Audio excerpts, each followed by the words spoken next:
Hummingbirds off the deep end, Dave. As you know, it happens right here at the Jägermeister Workbench. Talking about bass fishing. Each and every week. Glad to have you back. I know you weren't here last week, but I was in the DR and the white marlins and the blue marlins were snapping. Oh. It was good. It was good. But anyway, we're talking about bass fishing. And as much marlin fishing as I get to do, I go bass fishing almost every day. Wow. Almost every day. I'm fortunate. I live in Central Florida, which is like the bass capital of the world. I got a lake in my backyard. I have a house on a chain of 5 really clear, good lakes.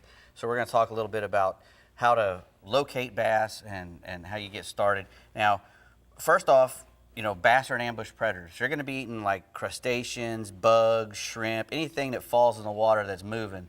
They're going to want to eat it. And if it's smaller than they are, they've never seen anything moving that they couldn't eat.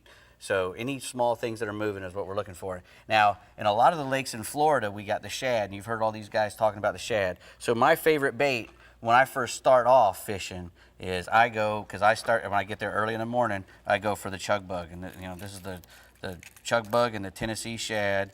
And you feel this guy, he's been tore to pieces. I was in the middle of like 7 or 8 bass a big school of bass, and I caught 7 fish in like 5 minutes because they were just crushing the shad.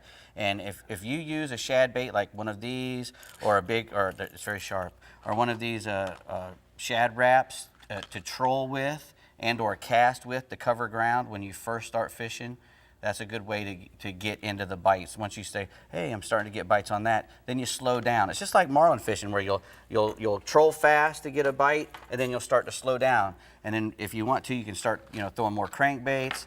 The gold spoon, believe it or not, although it works in salt water, everything eats it.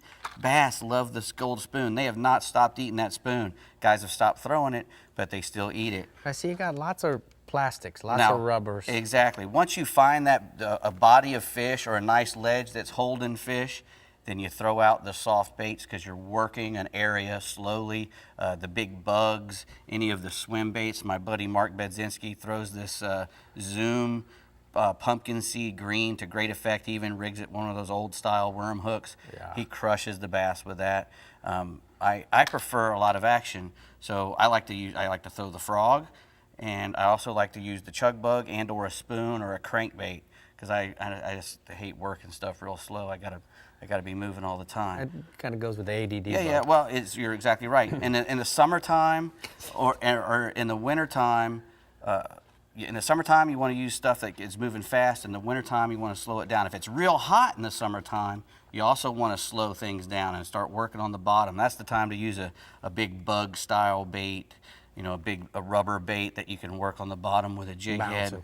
Exactly. And you're going to want to use the same spinning stuff that you use in salt water. Light braid, 30-pound or under braid, which is very thin diameter, and we use a fluorocarbon leader. I was going to ask you, do you tie on a fluorocarbon leader? Always. Especially in the clear lakes in Florida. If you're in tannic water, you probably don't need that, and you'd want to use a very a bright bait, a chartreuse, a spinning bait. Like a lot of the lakes in Florida have really dark water, and a spinner bait is also another one of those baits that's perfect for prospecting, and also it has a lot of flash, and more importantly, a lot of vibration and feel. Right. Like a rattle trap also is a good bait for that too, because it rattles and that lateral line. It makes a lot of motion in the water. Also, old topwater bait that works good in the morning is a Zara Spook. Also works for trout and redfish. Walking the dog, baby. That thing was made for bass. That's how it started. So, I love to use topwater plugs. I might not get as many bites, but I usually catch bigger fish, and the bite is just great to watch. I'd rather watch them try to eat that thing 10 times than catch 10 where I can't see them eat. That's why you like catching them big blue marlins. I do. I just like to watch them eat, man. I don't care if we reel them in. Glad to have you back.